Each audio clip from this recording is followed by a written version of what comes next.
Bonjour à vous. Comme d'habitude, si cette vidéo vous a plu, un petit pouce, éventuellement un abonnement si ce n'est déjà fait.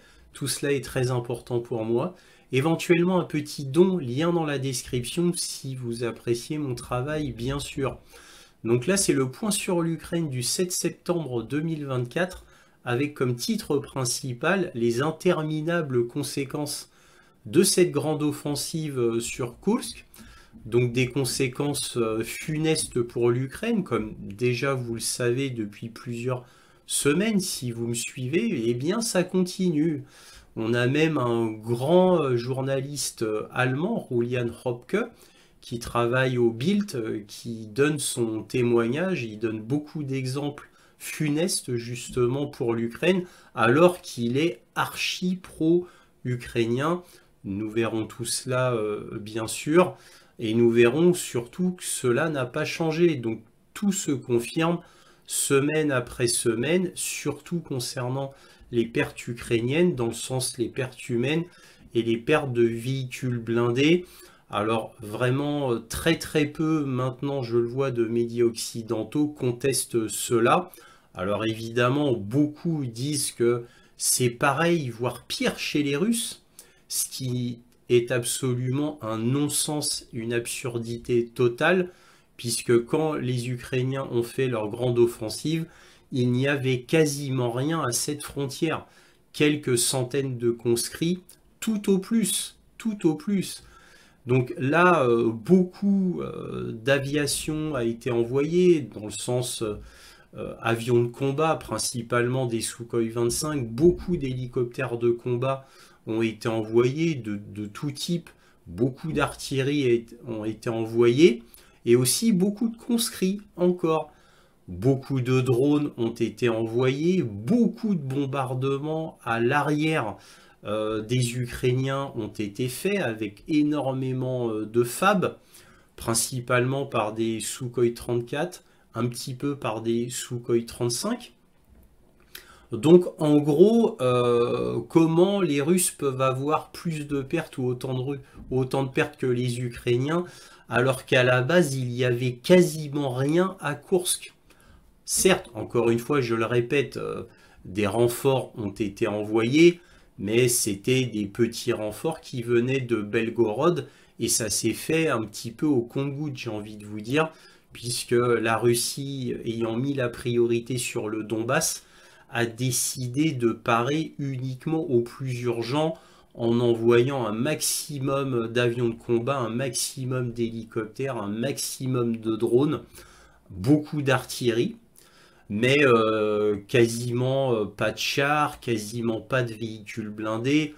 Bon, j'exagère un petit peu concernant les véhicules blindés, il y en a eu qui étaient envoyés venant de Belgorod, mais très très très peu, beaucoup beaucoup moins que les Ukrainiens.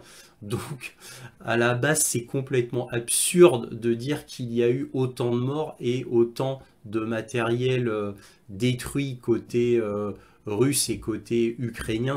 C'est absolument ridicule puisque les informations se contrediraient sur le fait que Kursk, justement, a pu être entamé comme dans du beurre, justement parce qu'il n'y avait rien là-bas. Et Vladimir Poutine a décidé d'envoyer toujours plus de conscrits et non pas de véritables soldats. Bon, évidemment, c'est une approximation parce que bien sûr qu'il y a des soldats d'envoyer, mais si peu par rapport aux conscrits qu'on parle surtout de conscrits. Alors par contre, Vladimir Poutine, encore une fois, a décidé que le Donbass était la priorité et donc il ne parerait qu'au plus urgent sur Kursk. Et c'est très rare, donc je le souligne. Là, Vladimir Poutine a été interviewé et il l'a dit lui-même de sa propre bouche que Kursk pour l'Ukraine est un échec et que effectivement aucune troupe du Donbass n'a été envoyée pour renforcer Kursk côté russe. Et ça a été dit de la part de Vladimir Poutine lui-même, comme on le verra en article, bien entendu. Donc, bien sûr, tout ça a été utilisé par Zelensky, qui doit quémander encore de l'argent et des armes à Washington. Donc lui, il a dit que oui, 60 000 troupes du Donbass avaient été envoyées à Koursk, un mensonge absolument énorme, contredit par plusieurs grands journaux occidentaux. Nous verrons ça avec les articles, bien sûr. Il se ridiculise tout seul puisque aucun média occidental ne dit cela. Aucun, pas un. Donc même pas Ukraine Forum, The Kiev Post.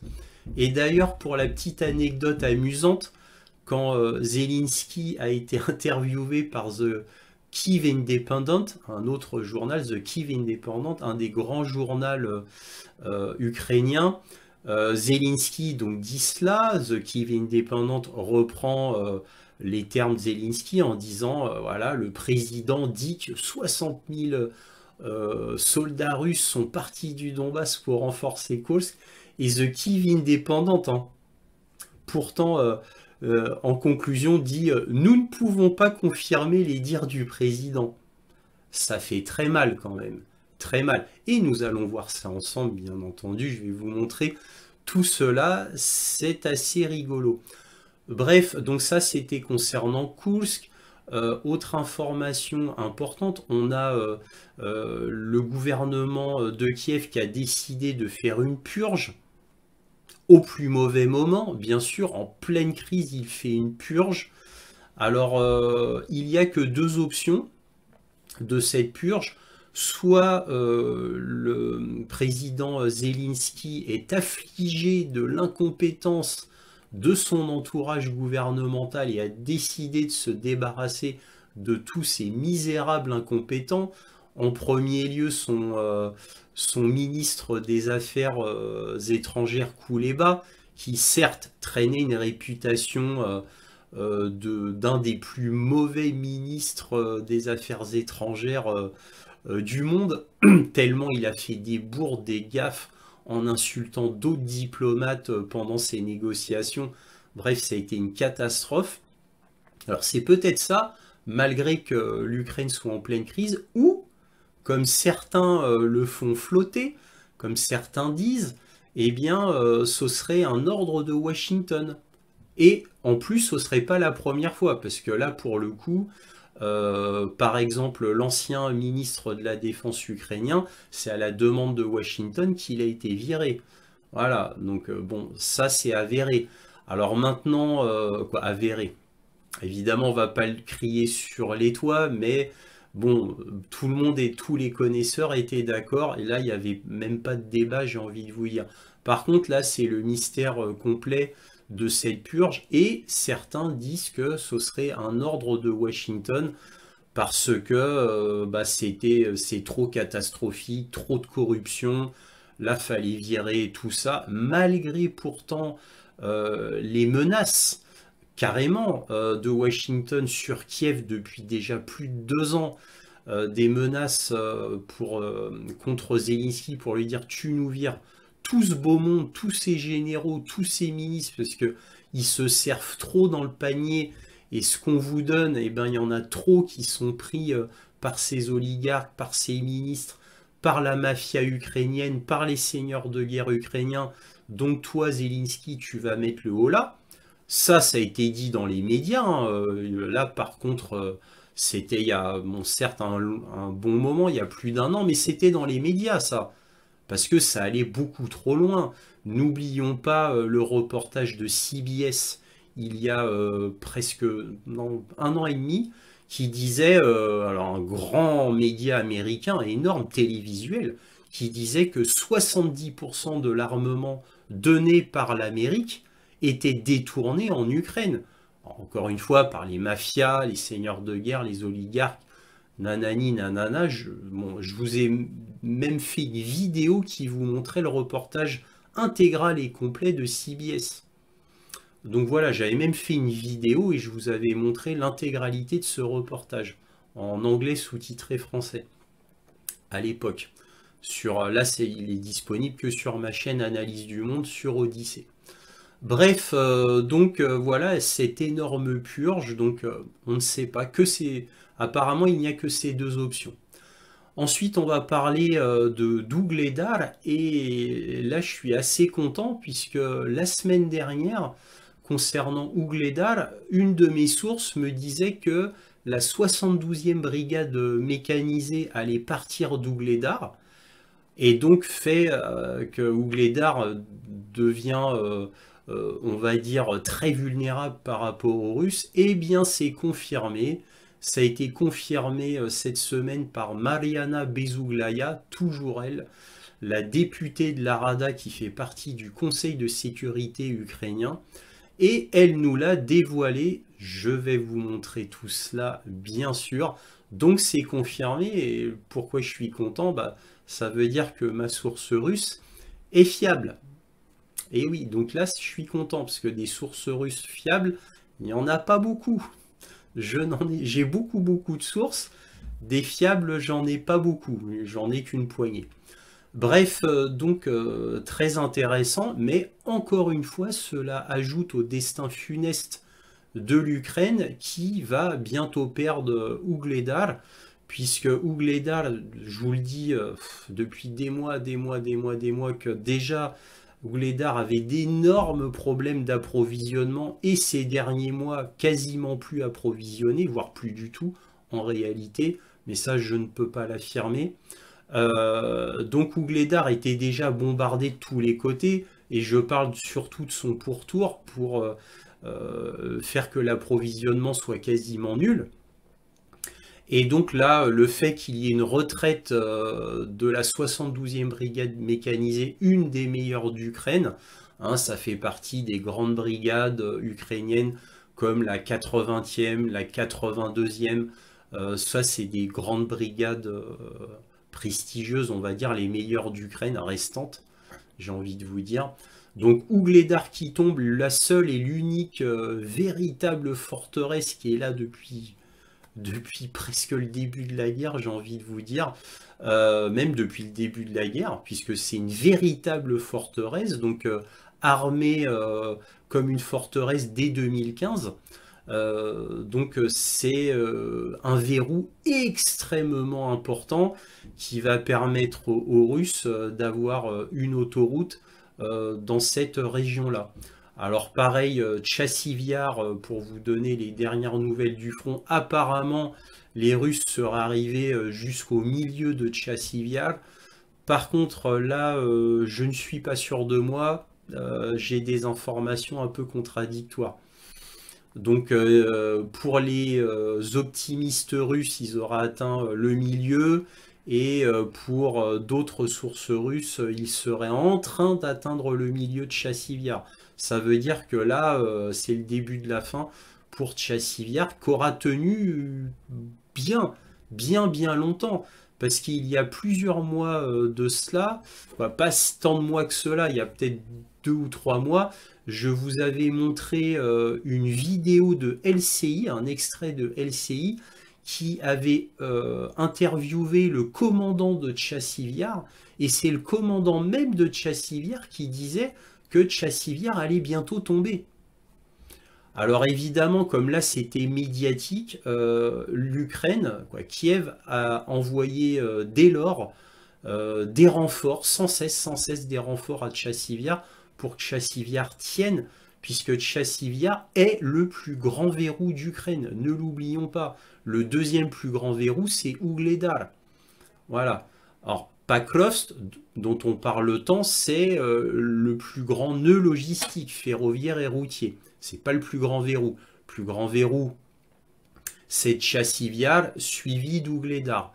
Donc, Tchassiviar, n'oublions pas qu'une fois que ce verrou tombera, ça va donner une autoroute pour les Russes vers Kramatorsk et ensuite Slaviansk.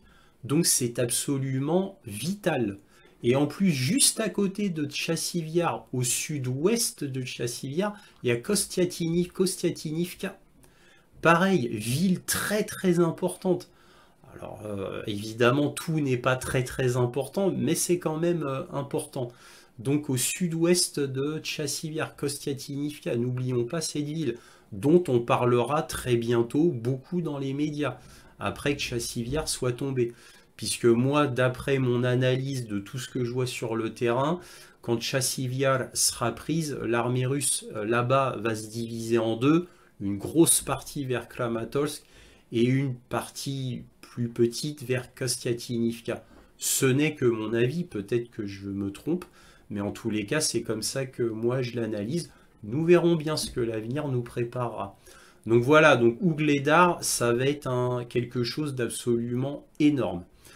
Ensuite, on a les États-Unis qui laissent paraître qu'ils vont peut-être donner des JASSM à l'Ukraine. Donc ces missiles qui sont exactement comme les Scalp. Hein. C'est pareil que les Scalp-Storm Shadow. C'est pareil, c'est exactement le même type de missile.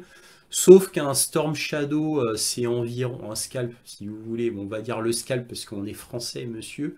Donc le Scalp, ça coûte environ 1 million d'euros, alors que les JASSM, ça coûte près de 3 millions d'euros, 2,8 millions à peu près. Donc en gros, c'est à peu près 3 fois plus, bon, 2 fois et demi plus cher qu'un Scalp. Voilà. Mais c'est beaucoup mieux, parce qu'un JASSM, il y a plusieurs versions, ça va de 300 km jusqu'à 1900 km pour le meilleur du meilleur. Et donc l'avantage du JASSM, c'est qu'il est plus performant que le Scalp. Parce que déjà, il peut aller plus loin, mais vous vous doutez bien que la version donnée pour l'Ukraine fera 300 km, exactement comme les Scalp, puisque les Scalp peuvent aller jusqu'à 500 km, mais on donne ceux qui vont à 300 km pour l'Ukraine depuis le début. Et donc les JASSM peuvent aller beaucoup plus loin, ont une charge explosive plus grosse, et surtout, c'est le plus important, ils sont véritablement furtifs. Ça veut dire que, bah oui, ils sont véritablement furtifs. Ça veut dire que les missiles peuvent être envoyés seuls comme ça. Alors que quand on tire un Scalp, bah souvent, il faut envoyer un missile MALD, qui est une sorte de mini-missile de croisière qui sert de leurre et qui permet au missile d'avoir plus de chances d'atteindre sa cible sans se faire détruire. Et donc l'avantage des missiles de croisière américains JASSM, bah, c'est qu'ils n'ont pas besoin d'envoyer un missile MALD au préalable pour avoir plus de chances de détruire sa cible. C'est un avantage non négligeable. Mais bon, nous verrons bien. Bref, enfin, on va vous parler de ce qui s'est passé à Poltava, donc cette grosse frappe de missiles Iskander-M sur le centre militaire d'entraînement et de communication à Poltava, donc qui a fait de gros dégâts et surtout beaucoup de morts et beaucoup de blessés. On va voir cela parce que c'est une sombre affaire en réalité. On va parler de tout ça. Bon voilà, je m'arrête là, sinon l'introduction va être trop longue. Comme d'habitude, cette vidéo est en 3 parties. Vous avez les informations générales qui seront suivies de la conclusion. Et enfin, ne ratez pas la carte militaire à la fin. Voilà, commençons. Alors là, un article du Daily Telegraph qui nous dit « Coup de maître ou folie ?» L'Ukraine pourrait payer le prix fort pour son incursion à Koursk. Donc là, on va voir les conséquences d'avoir pris des milliers de troupes du Donbass qui venaient de Tchassivyar, de Vovchansk, de Pakrovsk, etc., etc. Donc on va voir les conséquences que cela a eu. Donc là, qu'est-ce qu'on lit? Je n'ai jamais vu une telle rapidité dans une avancée russe, a déclaré au Télégraphe cette semaine le commandant d'une unité de reconnaissance aérienne ukrainienne combattant dans la région. C'est très rapide, et notre problème est le même. Nous n'avons pas d'infanterie, nous n'avons pas assez d'artillerie ni d'obus, nous n'avons pas assez de drones. L'ennemi a déployé de puissantes unités de guerre électronique. Il nous faut donc parfois lancer 10, 12, 15 drones pour détruire un seul char. Si l'un d'entre eux avait la chance de trouver le premier véhicule de guerre électronique, nous pourrions détruire les autres. La situation est très compliquée et elle n'est pas en notre faveur. Le plus important pour nous est le grand nombre de soldats de la Fédération de Russie. Je pense qu'ils sont 5 fois plus nombreux que nous. Donc là, l'article continue en disant que les Russes seront dans la ville de Pakrovsk à la mi-septembre, c'est-à-dire dans quelques jours. Donc vous voyez, là c'est une carte qui a été faite par le Daily Telegraph, bon, qui vous montre ce que tout le monde montre, hein. Donc là, vous voyez les forces russes, hein, qui se dirigent vers Pakrovsk. Pakrovsk, énorme hub, là ils vous ont montré que les routes principales. Et alors pourquoi ils ont entouré ça en gris? C'est le chapelet de villes importantes qui est absolument vital pour Kiev. Parce que si ces villes s'écroulent, tout s'écroule. Il y a un effet de domino sur tout l'est de l'Ukraine. Hein, on parle que de l'est de l'Ukraine. Donc là, vous voyez Kostiatinivka, vous voyez Kramatorsk et Slaviansk. Donc évidemment, le but des Russes, c'est de faire comme ça.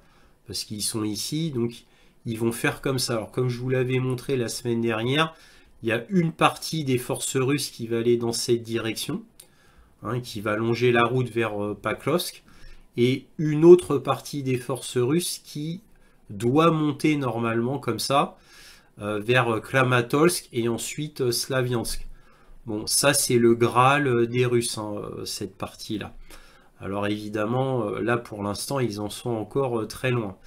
Nous verrons bien, mais comme vous l'avez vu ici dans cet article, qui est un aveu d'un commandant ukrainien, donc là, tout va de mal en pis et vous voyez pas d'artillerie, pas d'obus, pas d'infanterie, pas assez de drones. Et pourtant, ils sont obligés d'utiliser des fois 10, 12, 15 drones pour détruire un seul char. Pourquoi? Bah, à cause de la guerre électronique. Donc c'est extrêmement difficile côté ukrainien. Et bon, bah là, ça continue. Les effets de l'offensive de Kursk vont avoir des conséquences sur le moyen terme, je pense. Nous verrons bien. Là, on va voir le témoignage de Julian Robke, qui est un grand journaliste du journal Bild, hein, le grand journal allemand. Il est pro-ukrainien à fond, hein, faut quand même le rappeler. Et là, que dit-il? Il dit: la situation le long du front de l'Est de l'Ukraine est critique et continue de se détériorer. Alors là, vous voyez, il donne tout un tas d'exemples bon, bah, catastrophiques pour l'Ukraine sur le front en général. Et là, c'est ça le plus intéressant. Il dit: les soldats ukrainiens avec lesquels j'ai parlé peuvent à peine expliquer la catastrophe. Il y a quelques zones qui tombent si rapidement que les soldats ukrainiens suspectent un ordre de retraite. Et aussi, ces soldats ukrainiens pensent que les rotations qui sont planifiées peuvent mettre en danger le front. Donc les soldats ukrainiens disent bah, il ne faut plus faire de rotation. Donc vous voyez, donc là c'est extrêmement grave concernant l'Ukraine. Et là il poursuit en disant que les Ukrainiens n'abandonneront pas. Ah, il est quand même pro-ukrainien, mais qu'ils se préparent à la défense de Dnipro. Hein, c'est pas du fleuve Dniepr, hein, c'est Dnipro, la grande ville. Donc là, comme il dit, comme on peut le constater, la situation est considérée comme catastrophique à ce stade. Bon, là, il y a en dessous une chaîne militaire ukrainienne bien connue a également montré de la panique. Donc là, il dit, bon voilà, plus assez d'infanterie, c'est une catastrophe, bon, tout s'effrite, etc., etc. Bon, voilà. Donc ça, c'est des exemples pour vous dire que le nouveau front ouvert sur Kursk a été absolument catastrophique pour le vrai front à l'est de l'Ukraine. Alors là, on va regarder maintenant The Kyiv Independent, un des plus grands journaux ukrainiens. Et que nous dit-il? La Russie retire 60 000 soldats pour contrer l'incursion de Koursk, affirme Zelensky. Donc, énorme mensonge, évidemment, pour dire que, regardez, le but qu'on s'était fixé, c'est-à-dire de faire retirer les troupes russes du Donbass pour aller défendre l'oblast de Kursk, bah regardez, ça a marché, ça a marché. Il n'y a qu'un petit problème, c'est que tous les médias du monde disent l'inverse. Alors, je vous l'ai montré 2 semaines d'affilée, je vous ai montré plein d'articles qui disaient que c'était faux, mais bon, je vais quand même en vous remontrer un, et ce sera un média américain pour vous montrer à quel point Zelensky ment. Alors là, je vais vous montrer un extrait d'un article de Forbes qui parle de Pakrovsk, mais aussi de Kursk. Et cet article va vous démontrer pour la énième fois que Zelensky ment effrontément. Alors, ça fait déjà plusieurs semaines que je vous montre des articles du New York Times, du Washington Post, de Forbes, qui vous montrent que, bah, bien évidemment, les Russes n'ont enlevé aucune troupe du Donbass pour aller défendre Kursk. Tout le monde l'a dit, même l'ISW, et je vous l'ai montré à plusieurs reprises. Bon, bah là, je rajoute encore un article. Pour ceux qui viennent de prendre ma chaîne juste là dans cette vidéo et qui n'ont pas regardé les autres vidéos précédentes. Bref, Pakrovsk est situé à un carrefour crucial de plusieurs lignes ferroviaires, explique le groupe d'analyse ukrainien Front Intelligence Insight. C'est devenu un centre de livraison et de distribution ferroviaire clé, facilitant l'approvisionnement des forces ukrainiennes sur une large ligne de front de Vuhledar. Alors Vuhledar, ça c'est version française, hein. C'est Ougledar en réalité, Ougledar, au nord de Donetsk et au-delà. Donc là, on vous dit que Pakrovsk, c'est un nœud ferroviaire absolument vital. Bon, ils oublient de dire que c'est un nœud routier aussi vital, il n'y a pas que le ferroviaire. Je vous ai montré ça à maintes et maintes reprises sur les cartes militaires. Donc, mais bon, là, c'est bien que ça soit dit par un centre d'analyse ukrainien, pour une fois que ça vient pas de moi. Donc ça, c'est bien, tout est confirmé là-dessus. On continue. En prenant Pakrovsk, la Russie pourra affaiblir les défenses ukrainiennes tout le long de la ligne de front orientale. Ça c'est vrai, je ne cesse de vous le répéter. Une condition préalable essentielle à une avancée russe plus large qui pourra aboutir à l'occupation complète de l'oblast de Donetsk. Tout ça c'est vrai. Lorsque le commandant ukrainien dirigé par le général Oleksandr Syrski a décidé d'envahir Kursk avec une force importante de plusieurs milliers de soldats provenant de 8 brigades ou plus, cela a surpris certains observateurs. Pourquoi ces troupes n'ont-elles pas plutôt été envoyées en renfort à Pakrovsk? Une interprétation large de la stratégie ukrainienne à Kursk est que l'invasion avait pour but d'éloigner les régiments russes de l'Est, allégeant ainsi la pression sur Pakrovsk. En ce sens, l'invasion de Kursk a peut-être été une diversion. Si tel était le cas, elle a échoué. Elle a échoué. L'offensive dans la région de Kursk n'a pas seulement échoué à inciter au redéploiement de certaines forces russes de Donetsk, mais a également aggravé la pénurie de personnel ukrainien dans la région, a conclu l'équipe de renseignement des conflits pro-ukrainiens, quoi, pro-Ukraine, c'est-à-dire Front Intelligence Insight. Donc vous voyez, Forbes et Front Intelligence Insight disent que bon bah Zelensky ment s'ils avaient lu le précédent article de Kyiv Independent. C'est un énorme mensonge, c'est juste Zelensky qui dit bon bah regardez, nous notre but à Kursk qui était que les Russes prennent des troupes du Donbass et viennent défendre l'oblast de Kursk, ça aurait permis d'alléger pour nous les combats sur le front. Bah, regardez comment ça a réussi, c'est juste pour dire ça. il se ridiculise, puisque personne au monde ne dit ce qu'il dit, il n'y a que lui qui a à dire ça. Alors pour finir sur le sujet de Kursk et du front, on va prendre un article du New York Times qui nous dit « Poutine enfonce le clou. L'Est de l'Ukraine est l'objectif principal de la Russie.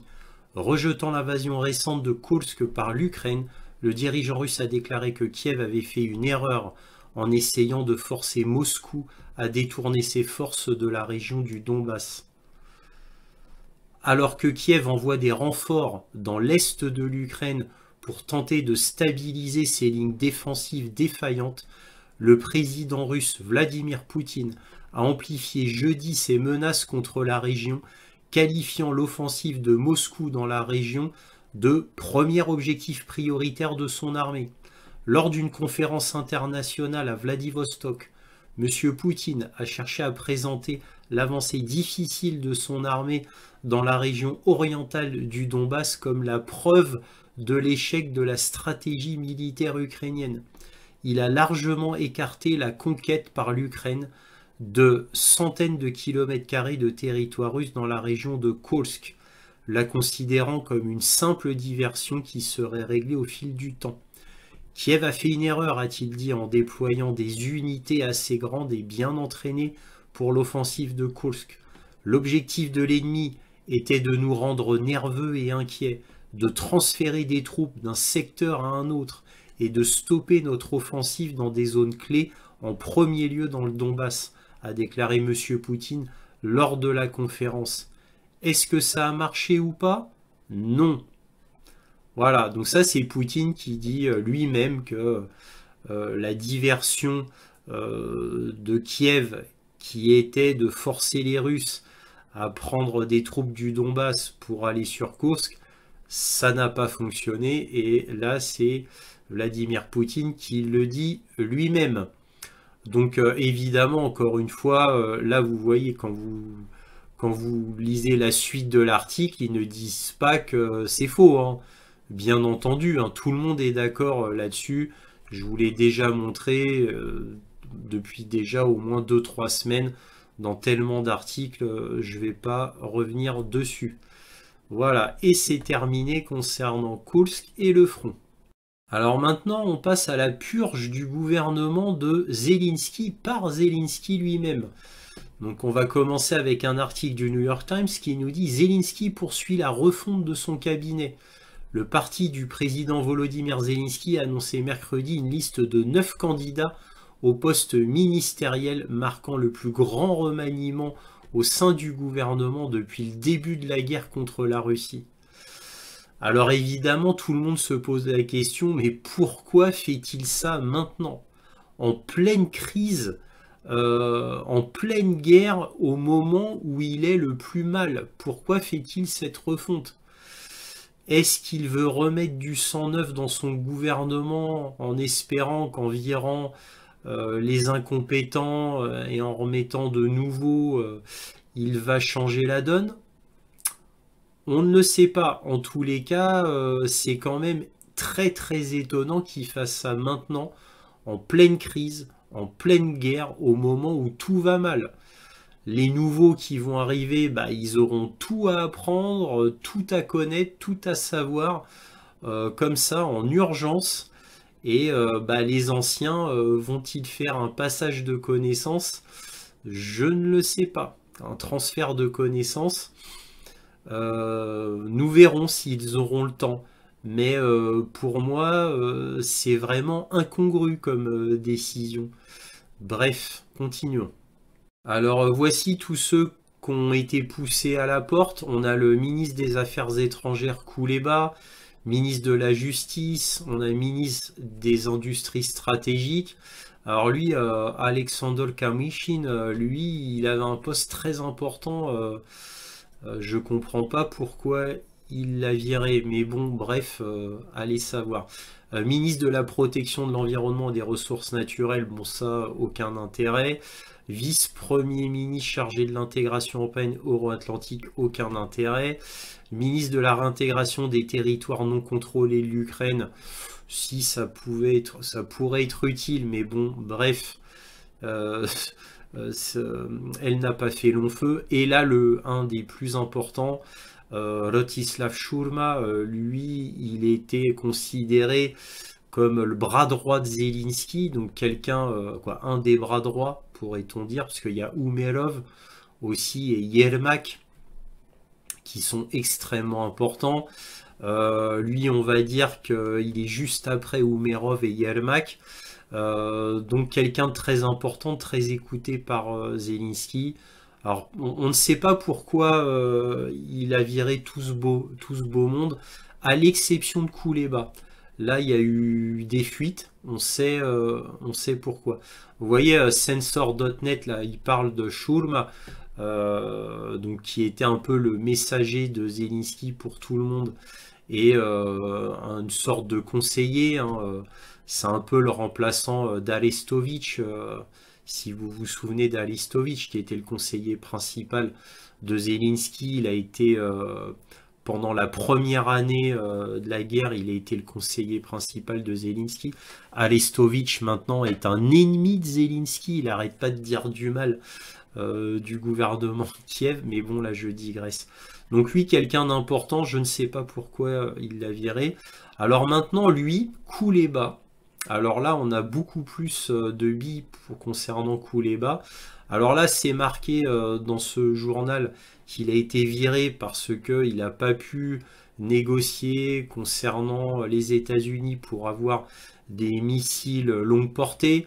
Mais bon, ça, c'est qu'une fausse excuse parce que en réalité, Zelensky n'a pas trop aimé Kouleba puisqu'il a vu qu'il était totalement incompétent, totalement médiocre, détesté par beaucoup de diplomates européens et américains, puisqu'il quand il parle, il est arrogant, trop sûr de lui, et il a carrément proféré des insultes envers d'autres diplomates étrangers.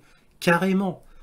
Donc voilà, c'est sa médiocrité, son incompétence qui, alors là, pour le coup, est reconnue à l'international. Donc là, ça m'étonne pas. Voilà. Par contre, ça, c'est qu'une excuse, hein. Le fait qu'il n'ait pas pu négocier avec les États-Unis pour avoir des missiles longue portée, bon, de pouvoir taper en Russie avec, etc. Ça, de toute manière, lui, il pouvait pas faire grand-chose, hein. Voilà, donc lui, on en parle surtout, vous voyez, Ukrainska Pravda, un grand journal ukrainien en parle.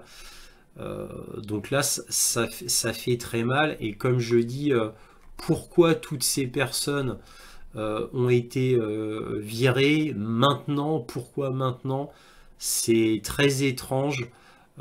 C'est complètement grotesque, moi, me concernant, dans une période aussi critique faire un tel remaniement, surtout concernant le ministre des Industries stratégiques et Tchourma, donc qui a un poste très important. Là, je ne comprends pas. Mais bon, c'est comme ça. Alors là, un ton étonnamment morose et défaitiste du grand journal américain Foreign Affairs qui nous dit Poutine n'abandonnera jamais en Ukraine. L'Occident ne peut pas changer ses calculs, il ne peut que l'attendre. C'est étonnant de la part d'un grand média d'être aussi défaitiste entre guillemets.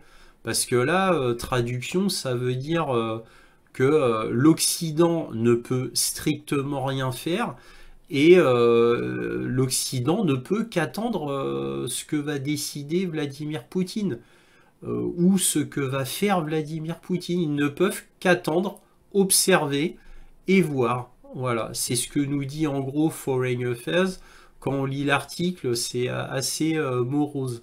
Ils vont en longueur, hein, parce qu'ils doivent se justifier d'un tel titre, ils vont en longueur pour dire ah vraiment les Russes nous ont beaucoup surpris de leur complexe militaire industriel, ils nous ont beaucoup surpris quant au fait qu'ils résistent si bien aux sanctions, qu'ils rebondissent toujours comme par magie à chaque fois que l'Occident essaye de mettre des bâtons dans les roues pour le gaz, les Nord Stream, pour le pétrole, avec la flotte occidentale qui lui a été interdite. le fait de mettre un price cap sur le prix du baril du pétrole, c'est-à-dire un prix bien spécifique, dont tout le monde a ignoré complètement l'Occident, tout le monde a ignoré ce prix minimum de pétrole et tout le monde a fait comme si ça n'existait pas.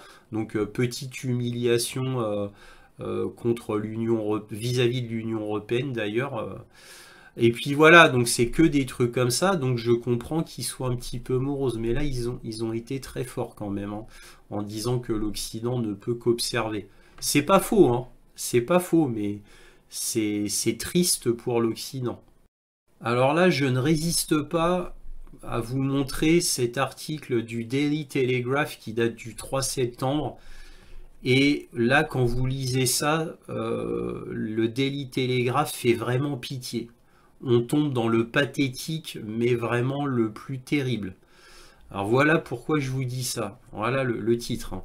Il n'y aura peut-être jamais de meilleur moment pour la Chine d'attaquer la Russie. Avec tout le monde en Ukraine, il n'y a probablement que 2 hommes et un chien qui gardent Vladivostok.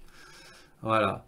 Et donc lui, quand vous lisez l'article qui est absolument à pleurer, il laisse entendre que la Chine pourrait profiter du fait que la Russie soit occupée en Ukraine pour attaquer la Russie, afin de reprendre d'anciens territoires il y a très très très longtemps, dont soi-disant il y aurait une contestation entre la Russie et la Chine. Voilà, bon, bref, c'est d'un ridicule tellement énorme que vraiment ça fait pitié du Daily Telegraph. Mais voilà jusqu'où la médiocrité journalistique peut tomber. Maintenant, je ne suis plus étonné de rien. Alors voici une carte pour vous situer où se trouve Ugledar, que les Occidentaux appellent Vuhledar. Donc Ugledar, c'est là, c'est cette forteresse-là. Donc vous voyez, sud-ouest de Donetsk. Donc voilà, c'est là. C'est là Ugledar. Voilà, comme ça vous situe. Et donc là, on va voir un tweet de Mariana Bezouglaya, donc, qui confirme ce que je vous avais dit la semaine dernière concernant le retrait, la 72e brigade mécanisée qui était à Ugledar. Donc on va lire ensemble, je vais vous traduire en français. J'ai eu beaucoup d'appels de militaires désespérés qui voient que Syrski a pris la 72e brigade d'Ugledar, laquelle pourtant avait repoussé toutes les attaques pendant 2 ans et qui connaissait la zone très très bien. Les Russes savent déjà cela et se préparent. Cela sera un désastre, tout comme avec Toretsk et New York. Quand la 24e brigade a été prise de là-bas, c'est-à-dire de New York, il semble que Syrski, il fait cela délibérément pour secouer le front. Alors ça, c'est son analyse à elle.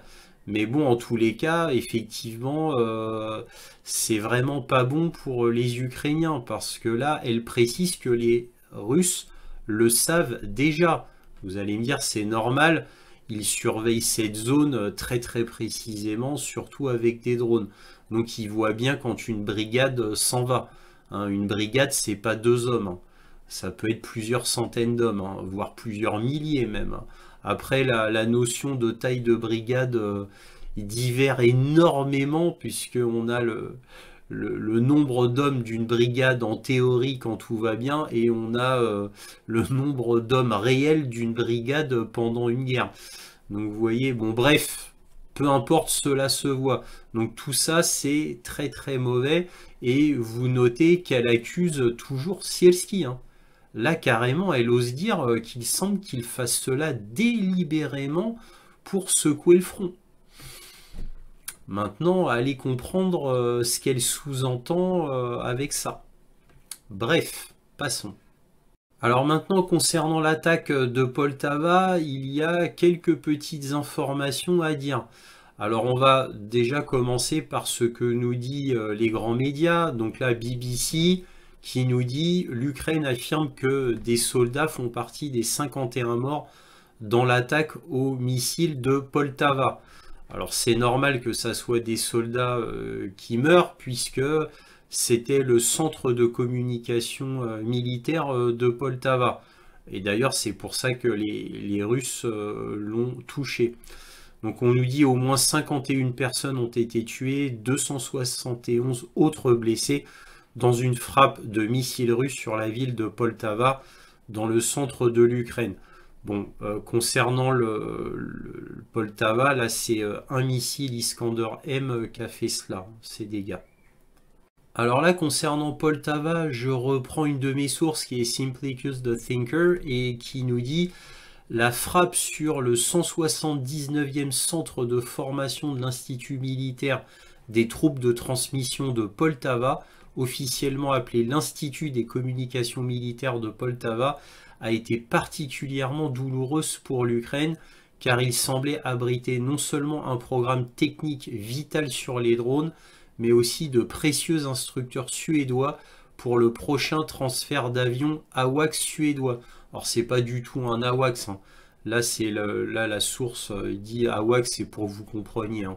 C'est pas un vrai AWACS, hein. AWACS c'est américain, hein. Donc c'est les fameux avions suédois qui ont une barre sur le toit, une énorme barre sur le toit. Donc c'est un énorme radar, mais ce n'est pas un radome comme les AWACS. Voilà.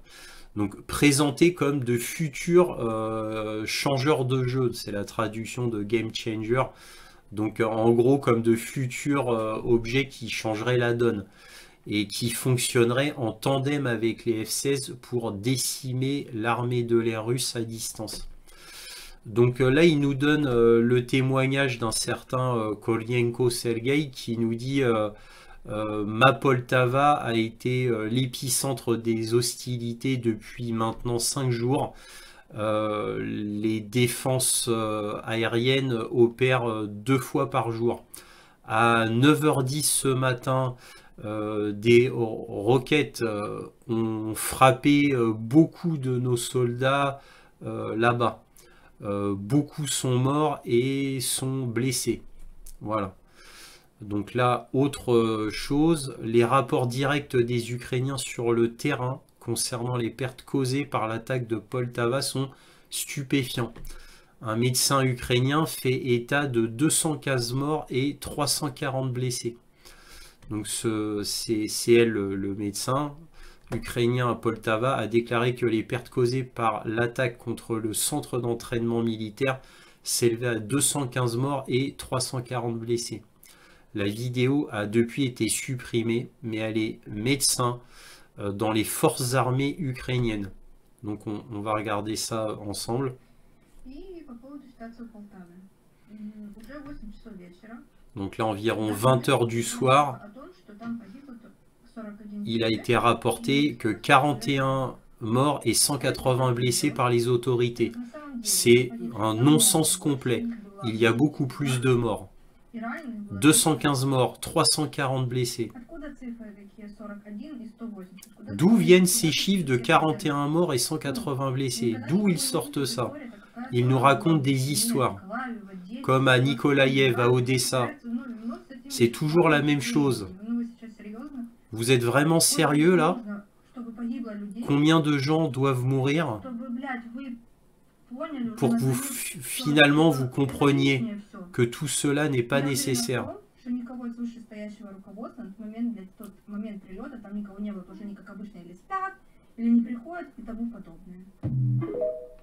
Je suis sûr que quand c'est arrivé, les autorités étaient en train de dormir, mais de ne pas faire leur travail.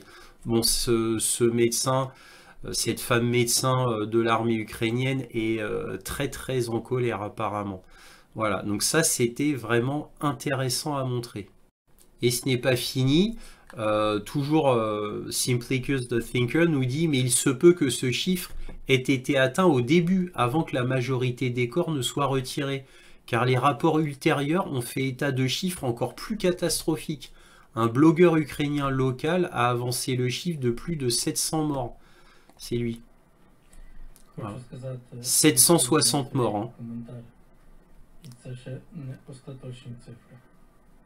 Bon, je vais pas tout vous traduire, c'est un petit peu de la même aune qu'on a vu avec la femme médecin ukrainienne, hein. On me dit que c'était une horreur pure hier. Voilà, etc., etc. Bon, lui, il dit 760 morts. Voilà, il écrit en haut de la vidéo et dit que ce ne sont même pas les chiffres définitifs. Donc là, c'est juste un zoom de ce qui a marqué sur ce que dit cet Ukrainien. Donc c'est très intéressant. Bref, voilà, je m'arrête là. Donc peut-être même apparemment des Suédois. Et là, on va voir pourquoi certains disent cela. Alors là, on va voir toujours d'après ma source, hein, qui a eu beaucoup d'informations, qui dit en fait un médecin ukrainien, mais c'est encore une femme médecin, était furieuse que des enfants mineurs soient contraints de fournir du sang. Cette femme médecin est furieuse du fait que apparemment les écoliers sont pratiquement obligés de donner leur sang pour les instructeurs suédois blessés à Poltava. Elle évoque le fait que les personnes de moins de 18 ans ne sont pas autorisées à donner leur sang et pose des questions gênantes, comme par exemple, que sont censés faire les médecins avec des enfants qui s'évanouissent? Les soigner à la place des militaires blessés? Et donc là, voici cette femme médecin qui s'appelle Victoria Omelianko. Et donc là, bon, elle dit tout ça, mais en anglais. Et là, autre chose, elle mentionne les professeurs suédois, donc en gros les formateurs suédois qui sont au cœur de l'histoire. Cela a été confirmé par un message d'une femme qui dit que son camarade de l'université de Linköping, alors ça c'est en Suède, a péri dans l'attaque de Poltava. Donc là, des rapports font état d'instructeurs suédois parmi les soldats tués lors d'une frappe russe qui auraient travaillé à la formation de pilotes de chair à canon de Kiev, entre guillemets, hein, sur des avions AWACS. Donc c'est encore une fois, c'est de type AWACS fournis par la Suède. Voilà, donc parmi les étudiants se trouvaient plusieurs instructeurs étrangers venus de Suède. Ils ont également été tués. Britta Elwanger, une volontaire étrangère qui était avec eux, écrit à ce sujet. Il y a quelques mois, la Suède a annoncé le transfert de 2 avions ASC 890 AWACS à l'Ukraine. Alors, ce sont des ASC 890 exactement, et en conséquence, les Suédois ont formé de futurs spécialistes sur ces avions. Alors là, vous avez le vrai nom de l'avion. Il est probable qu'ils formaient des Ukrainiens sur l'avion suédois Saab ASC 890 AEW et C RIA, ou RIA, je ne sais pas, promis plutôt à l'armée de l'air ukrainienne. Effectivement, les Suédois ont promis 2 de ces avions à l'Ukraine pour épauler les F-16. Alors vous voyez, hein, c'est pas un radome comme les AWACS, les vrais, hein, c'est juste un énorme radar tout plat comme ça. Bref, voilà. Alors maintenant, mon avis à moi, ces informations sont à prendre avec des pincettes. Alors, il y a beau avoir beaucoup d'indices, je reste prudent. Tout cela doit être confirmé. Là, Simplicus the Thinker fournit beaucoup d'indices. Mais bon, ça reste à confirmer parce que j'ai rien vu de vraiment concret. Alors si, ce qui est concret, c'est cette femme médecin. Là, par contre, beaucoup ont repris ça. Ça, c'est concret sur le nombre de morts, 215 morts, 340 blessés, et peut-être même plus. Ça, c'est caché par Kiev. C'est très caché par Kiev. Hein, puisque les médias s'arrêtent à, ils disent les derniers trucs que j'ai lus, c'est plus de 50 morts, et ils s'arrêtent là. Donc ça, c'est très caché, parce qu'en fait, ce qu'a subi Kiev est énorme. C'est une perte colossale. Parce que, bon, je mets de côté le coup des instructeurs suédois, parce que ça demanderait à être confirmé. Par contre, l'énorme perte ukrainienne à Poltava, ça par contre, tout le monde, tous les connaisseurs sont d'accord. Il y a une énorme perte concernant des étudiants militaires ukrainiens. Il y a eu beaucoup de gens otaniens, des gens de l'OTAN, des étrangers qui sont morts.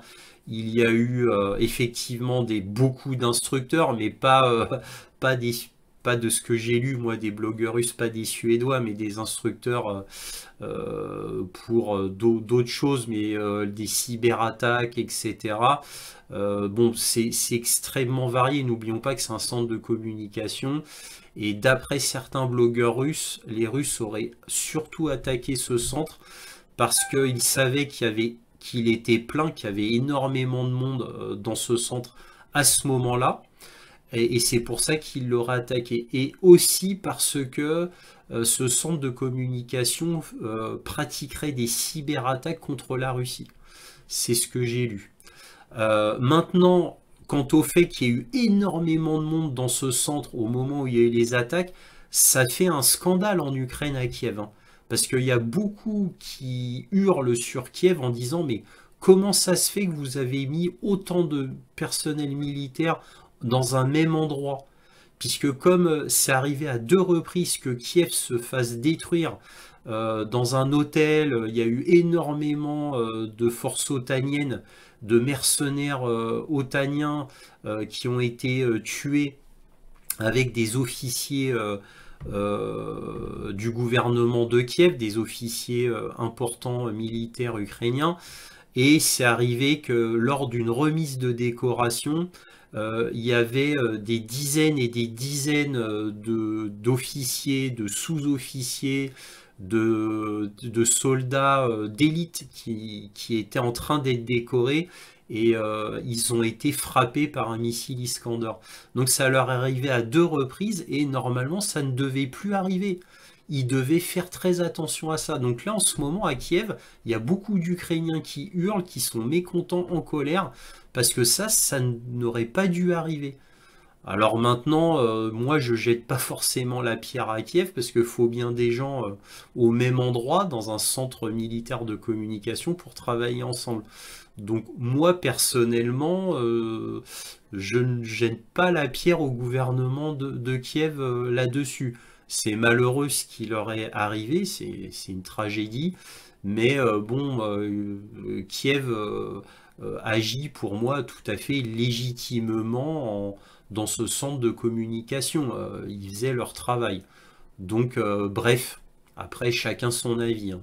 En tous les cas, voilà ce qu'on pouvait dire sur cette attaque de Poltava, qu'il fallait quand même déchiffrer au vu des vraies informations, entre guillemets, qu'on peut avoir.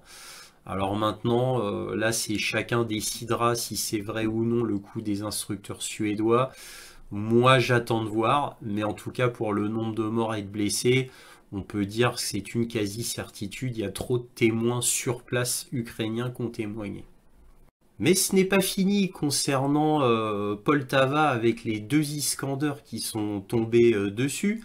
Qu'est-ce qu'on apprend? On apprend dans Fox News qu'un officier de haut rang est mort dans une base militaire en Pologne juste après l'attaque des Iskander sur Poltava. Alors évidemment, quand on lit ça, on peut se dire que tiens, c'est très très étrange. Alors regardez l'article original, il est là c'est l'article original de Fox News.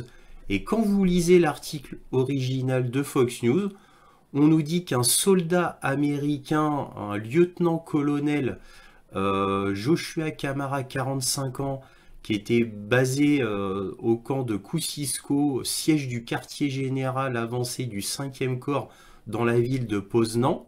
Il est décédé le mardi 3 septembre, donc le jour même des attaques. Et voilà, et c'est tout. On nous dit toutes ces décorations. Voilà, condoléances. Voilà, il y a eu une enquête en cours. Voilà.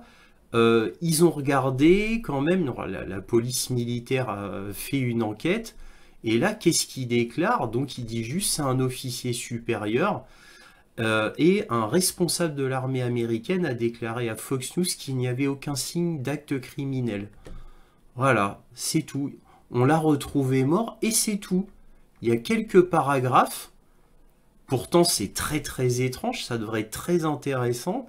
Mais voilà, on n'a rien. Serait-il mort à Poltava? Vous voyez ce que je veux dire? Et regardez ce que dit ma source Simplicus the Thinker, qui lui a plus d'infos que moi là-dessus. Ces informations font suite à des rapports selon lesquels un essaim d'avions de transport de l'OTAN a été enregistré en train de descendre sur la Pologne, probablement pour évacuer les nombreux morts parmi les représentants de l'OTAN. La preuve la plus évidente de l'efficacité de la frappe des missiles sur Poltava a été l'essaim d'avions médicaux de l'OTAN, États-Unis, Allemagne, Pologne, Roumanie.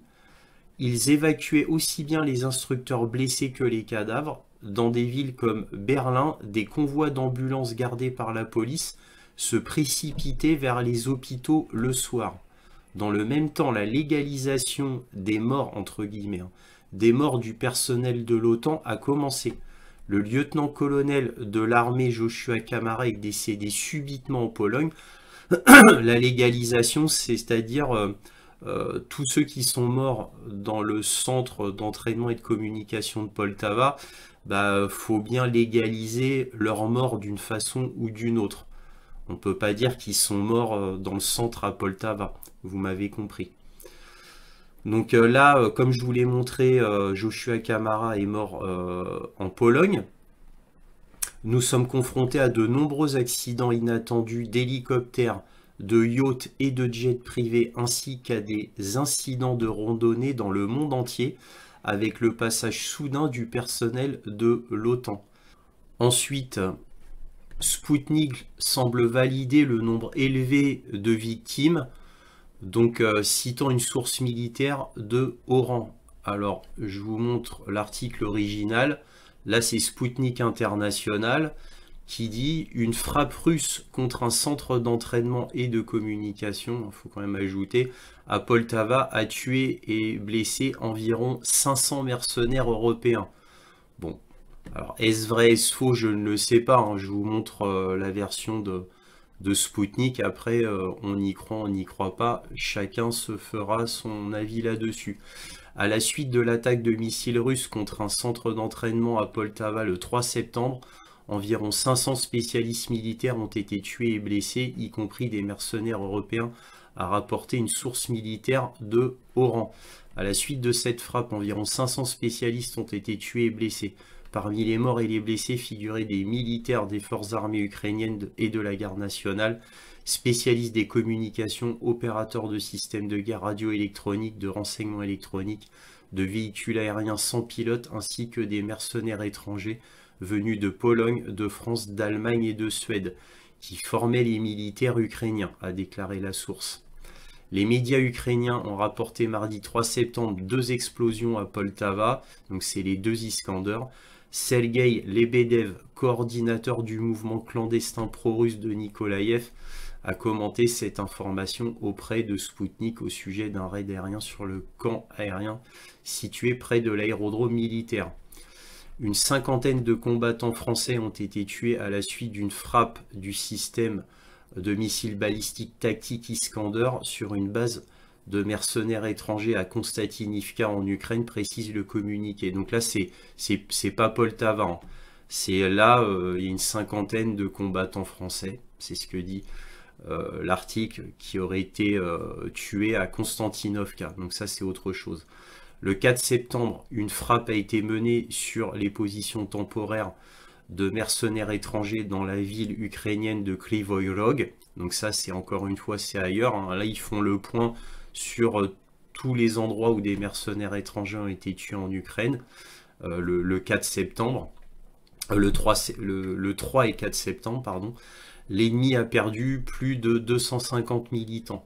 Les frappes de haute précision contre les positions des troupes et des mercenaires ukrainiens ainsi que contre les installations militaires deviendront désormais une pratique régulière, a ajouté la source. Voilà, bon, ça c'est Sputnik International qui dit ça. On y croit, on n'y croit pas. Je vous donne l'info, vous en faites ce que vous voulez. Alors là, maintenant, on va passer à l'affaire des missiles JASSM. Article de Reuters, les États-Unis sont sur le point d'accorder des missiles à longue portée à l'Ukraine. La livraison prendra des mois quand la guerre sera finie, quoi. Les armes furtives JASSM ont une portée suffisante pour atteindre des cibles en Russie. Une décision attendue à l'automne selon les responsables américains. Le Pentagone tente d'intégrer des JASSM sur des avions ukrainiens de l'ère soviétique, et particulièrement les Sukhoi 24 et MiG-29. Nous verrons s'ils y arrivent, mais bon, je n'en doute pas. L'inclusion de missiles air-sol à distance JASSM dans un ensemble d'armes devrait être annoncée cet automne, ont indiqué 3 sources, bien qu'aucune décision finale n'ait été prise. Les sources ont refusé d'être nommées car elles ne sont pas autorisées à discuter du sujet. J'en ai déjà parlé un peu dans l'introduction. Tout ça est un petit peu ridicule. Je m'explique. Ces JASSM, en gros, c'est comme des scalps. Mieux que les scalps, mais c'est comme des scalps. Donc là, on nous dit, ah ouais, ça permettra d'atteindre des cibles en Russie. En attendant, les scalps, ou Storm Shadow, comme vous voudrez, n'ont pas l'autorisation de frapper des cibles en Russie. Alors, pensez-vous que les JASSM auront cette autorisation? Bah, apparemment non, puisque le porte-parole du Pentagone, que je vous ai montré la semaine dernière, hein, je vous ai montré l'article, a dit catégoriquement que pour l'instant la politique des États-Unis n'a pas changé et que les Ukrainiens n'ont toujours pas le droit de frapper des cibles en Russie avec des missiles longue portée. Donc ça, c'est juste pour les médias ou la propagande. Donc, et encore, vont-ils en livrer même de ces missiles? Vont-ils en livrer? Faut attendre cet automne. Je pense que oui. Je pense que oui, puisque d'après ce que j'ai compris, l'Ukraine n'a presque plus de scalps.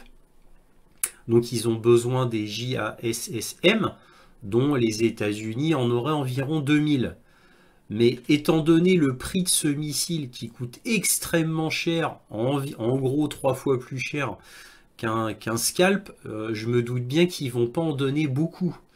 Donc beaucoup moins que ce qu'on a donné à Kiev en Storm Shadow. Voilà, mais ce n'est que mon avis. Peut-être que je me trompe, mais en tout cas c'est mon avis. Et bien entendu, pourquoi là, soudainement, la politique du Pentagone changerait? Ça veut dire pourquoi le Pentagone, là, soudainement, donnerait l'autorisation de frapper des cibles en Russie.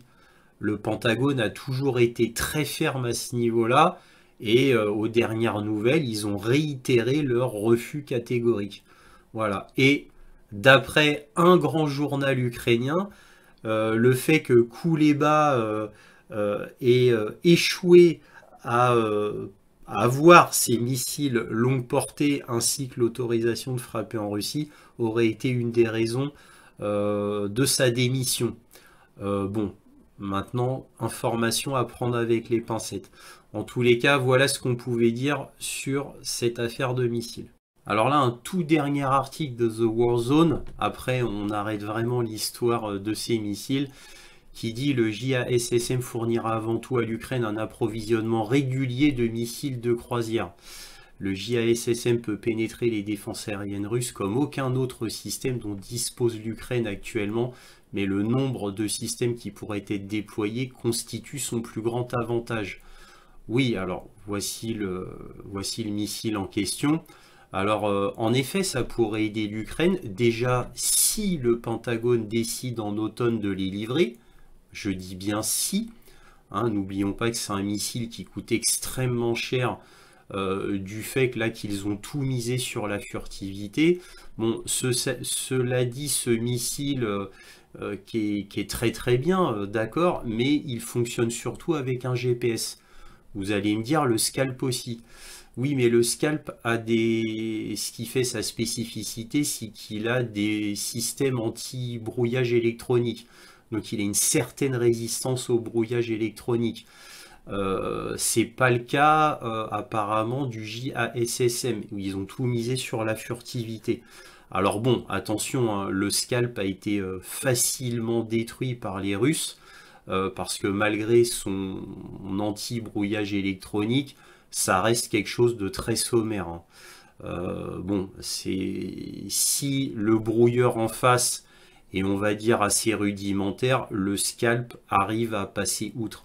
Par contre, dès que le brouillage électronique devient important et sophistiqué, le scalp n'arrive pas à le contrer. Mais au moins, il a un petit quelque chose. Le JASSM, d'après ce que j'ai compris, lui, il n'a rien contre le brouillage électronique. Il mise tout sur la furtivité, d'où son prix. Alors, bon, moi me concernant, ce n'est que mon avis, étant donné le brouillage extrêmement fort électronique russe, je doute que ce missile, même s'il était livré, fasse quelque chose. À mon avis, il tombera comme un drone. Alors bien sûr, faut qu'il y ait un système de brouillage électronique en face, bien entendu.